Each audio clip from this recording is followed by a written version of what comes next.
This is Gator. Last time I told you about Walt Bundy and how a flooded house and 10 pounds of crawfish turned us from co-workers into brothers. Today I'm going to tell you about the Superdome and how $40 worth of ice cream bought us a crane crew and taught me brotherhood isn't just about showing up for each other. It's about showing up for everybody. This is the story about how Bundy and I learned that in the trade, kindness is currency. Well, me and Bundy ended up taking a job for Fish Electric for the Superdome. And so when we went down there to the Fish office, they told us to report to the Superdome and report to the Fish Hertz general foreman because they only had one other employee at the job for Fish. So we reported to that Fish Hertz general foreman office, and as soon as me and Bundy walked in the door, big old Cajun dude with a, big dude, like a brick house with a thick Cajun accent. He looked at us and he was like, I got the perfect job for you two. Like he just won a bet at the casino or something. So he led us up past the seats, past the luxury box, all the way into the rafters of the Superdome. And the higher we kept climbing up, the scared of this big wall of a man, he started shaking. And so by the time we reached up to the top, he was shaking like a leaf, man, like leaves from a storm.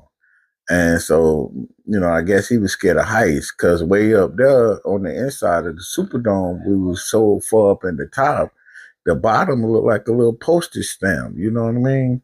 So he was like, man, I need y'all conduit to run. I need y'all to run a conduit from the top of this Superdome all the way to the ground. And me and Bundy was like, all right, cool, no problem.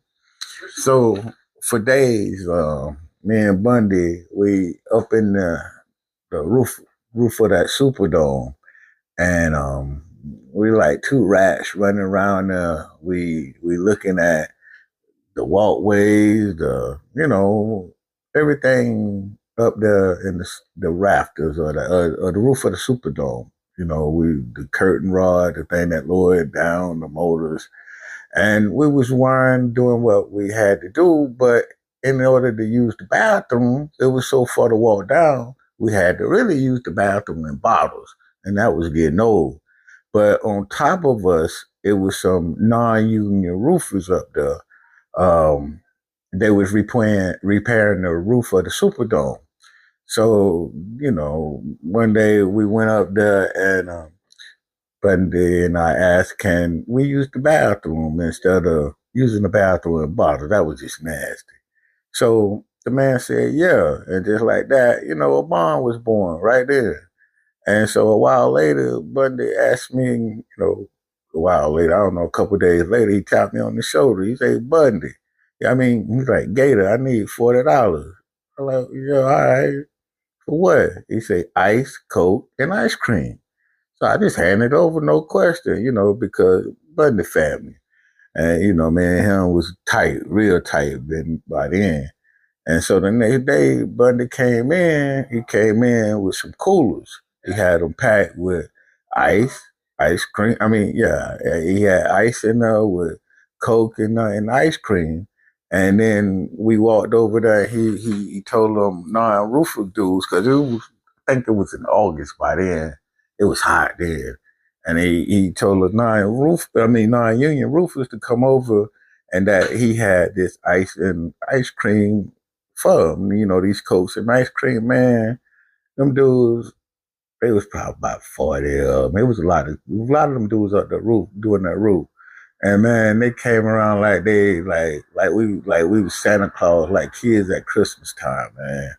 They sat down, man. They opened them sodas and drunk them Cokes and they dug in that ice cream. And bro, it reminded me like that scene from Shawshank Redemption when the whole world just stopped, man. It wasn't no need words to be needed, no smile. They just smiled. You know what I mean? It was a good day. So a few days later, we needed a transformer lifted from the ground all the way up to the roof. And me and Bundy, it was almost impossible for us to try to get it to walk it up all them stairs and pass all that. So we decided to ask them, can they help us?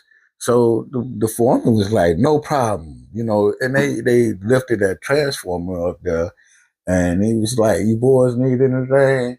And then Bundy was like, nah, we good. But, we was just good. We was family then. And the lesson though, $40, man, it bought us access to that bathroom. That roofing crew, they helped us lift that transformer up to the roof. It gained respect across the line from non-union to union brothers. And, brotherhood sometimes ain't just about a brother being union or non-union. It's just kindness. And, kindness compound. And, Bundy saw them dudes sweating out there on that roof. And, he didn't calculate how much he gonna get back or nothing. He just wanted to help them. So here's what you need to know. Brotherhood isn't just about showing up for your brothers. It's about showing up for everybody. You know, who beside you, union, non-union, it doesn't matter. Bundy spent $40 on ice cream, man, for a roofing crew we'll never see again. And what we needed, a crane. They moved heavens and earth to get it done for us. And not because we paid them, not because they owe us, because Bundy just showed them in this trade, we take care of each other. Your name is your currency. But sometimes your currency is full of Coke, ice cream, and in that Louisiana heat. And brother, that investment paid dividends. You can't put it back on a balance sheet. And you're not just a worker, you're building brotherhood that cross every line that's drawn.